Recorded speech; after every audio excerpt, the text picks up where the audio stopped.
When you come to business school, you get this very big focus on finances and building these huge companies, and sometimes you can lose the other side of doing good in the world.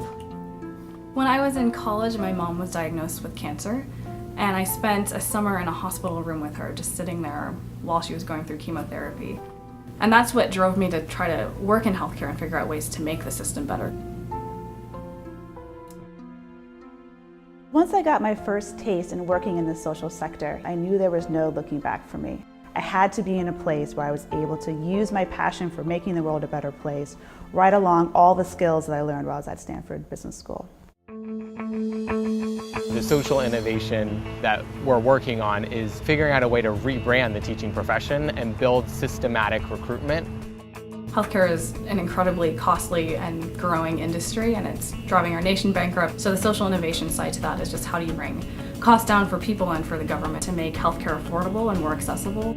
We're really trying to build a new values-driven economy.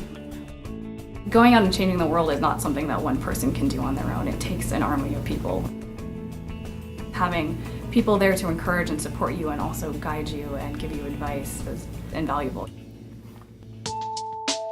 The Center for Social Innovations gives you really practical, experience-based ways to explore those different principles and disciplines while you're in school.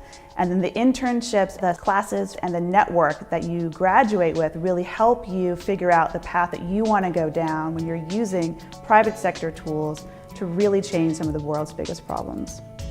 When I was doing my internship with Sutter, I got funding through the Stanford Management Internship Fund. And I wouldn't have been able to make that choice without that funding.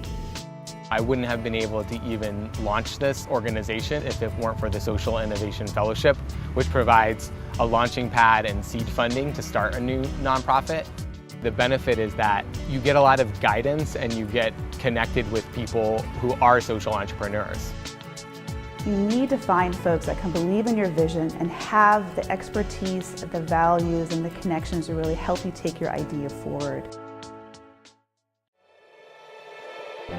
I think if more of us were inspired to become social innovators, the economic system would work in a completely different way and it would be exciting. I think each business would actually become a social enterprise. Each investment firm would actually be an impact investing firm.